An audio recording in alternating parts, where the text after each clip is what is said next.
नमस्कार, DD news के इस विशेष बुलेटिन में आप सभी का स्वागत है। मैं हूं आपके साथ भावना नैयर और मेरे साथ है मेरी सहयोगी मनीषा, जो आप तक सांकेतिक भाषा में खबरें प्रस्तुत करेंगी। शुरुआत करते हैं सुबह की सुर्खियों के साथ। भुवनेश्वर में 18वें प्रवासी भारतीय दिवस सम्मेलन का समापन आज। राष्ट्रपति द्रौपदी मुर्मू का होगा संबोधन। प्रदान किए जाएंगे प्रवासी भारतीय सम्मान पुरस्कार।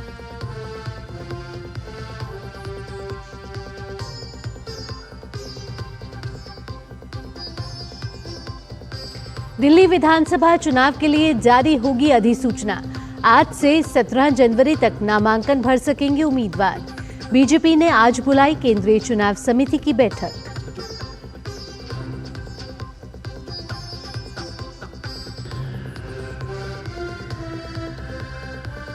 हश मनी केस में डोनाल्ड ट्रंप को आज सुनाई जाएगी सजा। 20 जनवरी को अमेरिका में नए राष्ट्रपति पद की शपथ से पहले मुश्किल में ट्रंप।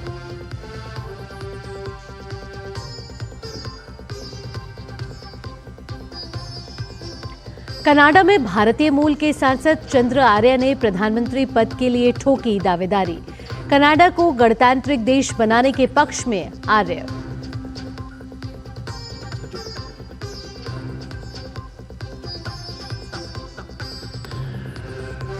और दिल्ली एनसीआर समेत उत्तर भारत के तमाम इलाकों में घने कोहरे का साया। कम विजिबिलिटी के कारण ट्रेनों और विमानों के परिचालन पर असर।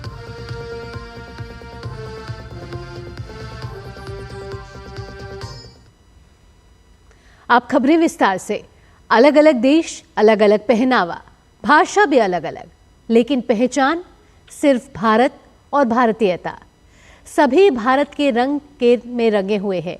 देश की मिट्टी की खुशबू से अभिभूत भुवनेश्वर में जारी 18वें प्रवासी भारतीय दिवस सम्मेलन का आज अंतिम दिन है। राष्ट्रपति द्रौपदी मुर्मू द्वारा समापन भाषण और प्रवासी भारतीय सम्मान पुरस्कार प्रदान किए जाएंगे। समारोह में आज कई सत्र आयोजित किए जाएंगे, जिनमें प्रवासी युवा नेतृत्व, वैश्वीकृत विश्व में युवा नेतृत्व का उपयोग, प्रवासी कौशल, पुल बनाने और बाधाएं तोड़ने की कहानियां, सतत विकास, हरित पहल में प्रवासी समुदाय का योगदान, महिला नेतृत्व, नारी शक्ति और प्रवासी महिलाओं के प्रभाव का उत्सव, और सांस्कृतिक संबंध, अपनेपन और सांस्कृतिक संवाद की कहानियां शामिल है। प्रधानमंत्री नरेंद्र मोदी ने कल सम्मेलन का औपचारिक उद्घाटन किया था। वैश्विक विकास में भारतीयों की भूमिका को प्रधानमंत्री ने काफी सराहा।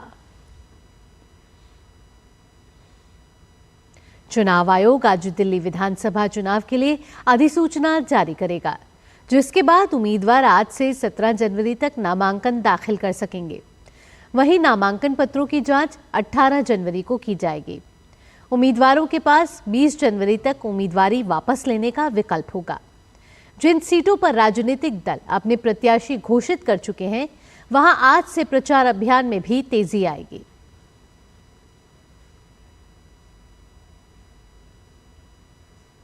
दिल्ली विधानसभा चुनाव को लेकर बीजेपी ने केंद्रीय चुनाव समिति की बैठक आज बुलाई है। यह बैठक शाम को करीब 6 बजे बीजेपी मुख्यालय में होगी।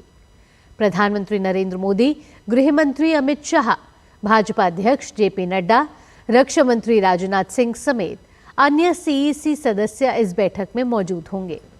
बैठक में बीजेपी बाकी 41 सीट पर अपने उम्मीदवारों के नामों को अंतिम रूप देगी, जिसके बाद सूची जारी की जाएगी। इससे पहले भाजपा ने बहुकोणीय स्थिति तैयार करते हुए 29 उम्मीदवारों की अपनी पहली सूची जारी की थी। इसके अलावा बैठक में दिल्ली चुनावों के मद्देनजर कई मुद्दों पर भी चर्चा हो सकती है।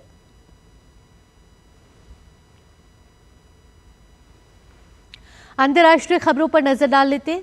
20 जनवरी को अमेरिका के राष्ट्रपति पद की शपथ लेने से पहले डोनाल्ड ट्रंप मुश्किल में फंस गए हैं। डोनाल्ड ट्रंप की सुप्रीम कोर्ट में सजा सुनाने पर रोक लगाने की गुहार को सुप्रीम कोर्ट ने खारिज कर दिया है। हश मनी केस को लेकर आज अमेरिका के नवनिर्वाचित राष्ट्रपति डोनाल्ड ट्रंप की सजा का ऐलान होने वाला है। न्यूयॉर्क कोर्ट ऑफ अपील्स के जज ने ट्रंप की कानूनी टीम की याचिका को खारिज करते हुए कहा कि वह सजा देने पर रोक नहीं लगा सकते।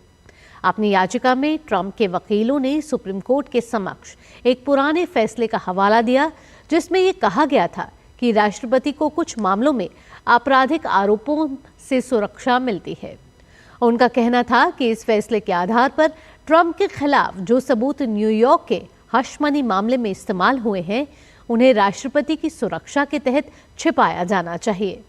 लेकिन न्यायाधीश ने इस पर असहमति जताते हुए कहा था कि यह संभव नहीं है। बढ़ते आगे, जस्टिन ट्रूडो की विदाई के बीच क्या कनाडा को अगले चुनाव में पहले भारतीय मूल का प्रधानमंत्री मिलेगा? यह सवाल इसलिए खड़ा हो रहा है क्योंकि कनाडा में भारतीय मूल के सांसद चंद्र आर्य ने प्रधानमंत्री चुनाव के लिए ताल ठोक दी है। चंद्र आर्य फिलहाल कनाडा के एक इलाके से सांसद हैं। उन्होंने एक्स पर पोस्ट कर कहा कि मैं कनाडा का अगला प्रधानमंत्री बनने के लिए चुनाव लड़ रहा हूं, ताकि हमारे देश का पुनर्निर्माण किया जा सके और आने वाली पीढ़ियां के लिए समृद्धि सुनिश्चित की जा सके। अमेरिका के कैलिफोर्निया के लॉस एंजलिस में जंगल की आग की रिहायशी इलाकों तक फैल गई है। इस आपदा के कारण 5 लोगों की मौत हो गई है और भारी संख्या में लोग घायल हुए हैं।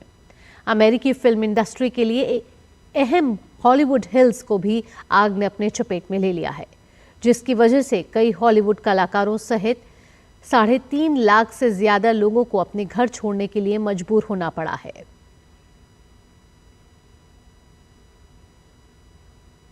प्रदूषण का स्तर लगातार बढ़ने के कारण दिल्ली एनसीआर में ग्रैप 3 लागू हो गया है। यह फैसला commission for air quality management की उप समिति ने लिया। इस चरण के तहत निर्माण और तोड़फोड़ से जुड़े कार्यों पर पूरी तरह से रोक लग जाएगी।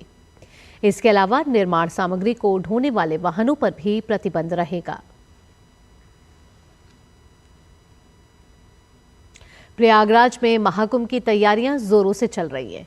मेला क्षेत्र में किसी भी तरह की अप्रिय घटना से निपटने के लिए प्रशासन मुस्तैदी से जुटा हुआ है।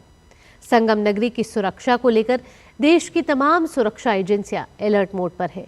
इसी कड़ी में आज भारत की सुरक्षा एजेंसियों ने महाकुंभ में सुरक्षा तैयारियों को लेकर मॉक एक्सरसाइज करी है। इस अभ्यास में बंधकों को बचाने की प्रक्रिया का सफल प्रदर्शन किया गया।